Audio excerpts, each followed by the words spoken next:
It was early morning. The sun had barely touched the hills of Moriah when Abraham rose from his tent. His hands trembled slightly as he split wood for the burnt offering. He didn't speak much. He just obeyed. How do you keep walking when the command makes no sense? How do you lift your eyes to heaven when your heart is breaking? God had called Abraham before, out of his homeland, into the unknown. That time, Abraham obeyed, and God blessed him. But this time was different. This time God said something that pierced through his soul. Take your son, your only son Isaac, whom you love, and offer him there as a burnt offering.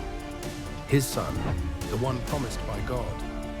The child Abraham waited for, through decades of silence, through laughter that turned into tears, through hope that almost died in the waiting.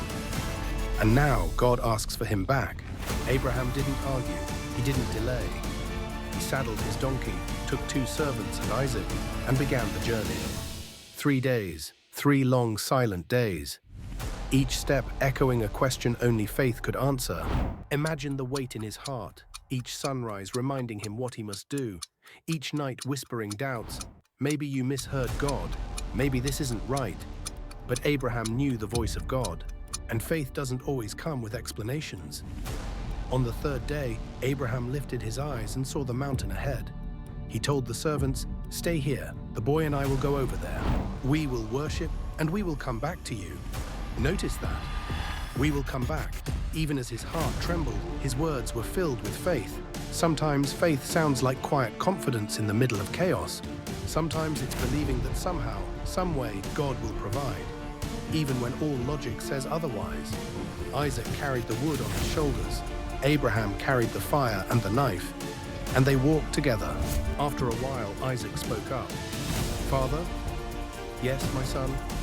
"The fire and the wood are here, but where is the lamb for the burnt offering?" Can you hear the silence that followed?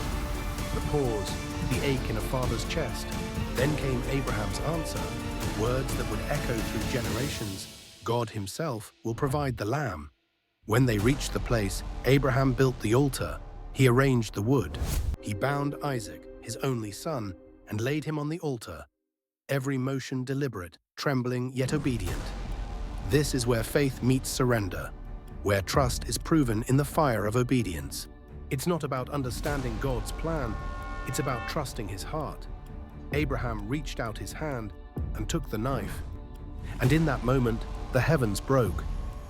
"Abraham, Abraham, here I am. Do not lay a hand on the boy. Now I know that you fear God because you have not withheld from me your son, your only son." Then Abraham looked up, and there it was. A ram caught by its horns in a thicket. God had provided, just as he said. Abraham took the ram and offered it instead of his son, and he named that place JehovahJireh, the Lord will provide. That mountain became a testimony, not just of obedience, but of faith that trusted beyond understanding. Faith that believed when sight failed. Faith that held on to the promise even when the promise seemed to die.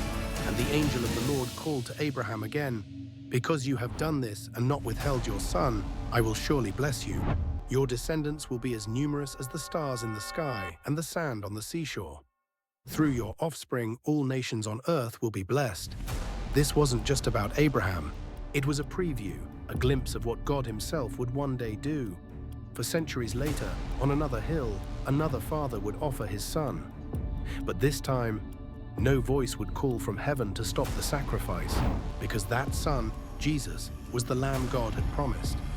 The story of Abraham and Isaac isn't about cruelty or confusion. It's about trust. It's about a God who tests not to break us, but to build us. It's about faith that says, even if I don't see it now, I know God will provide. Maybe today, God is asking you to trust him in something that doesn't make sense, to let go of something you love, to walk up your own mountain of obedience. And maybe, like Abraham, you don't understand why. But remember this, God always has a plan on the other side of your surrender. Maybe today, God is asking you to trust him in something that doesn't make sense, to let go of something you love, to walk up your own mountain of obedience. And maybe, like Abraham, you don't understand why. But remember this, God always has a plan on the other side of your surrender. This is the story of Abraham and Isaac. a story of faith, surrender, and divine provision. A reminder that even when life doesn't make sense, God still does.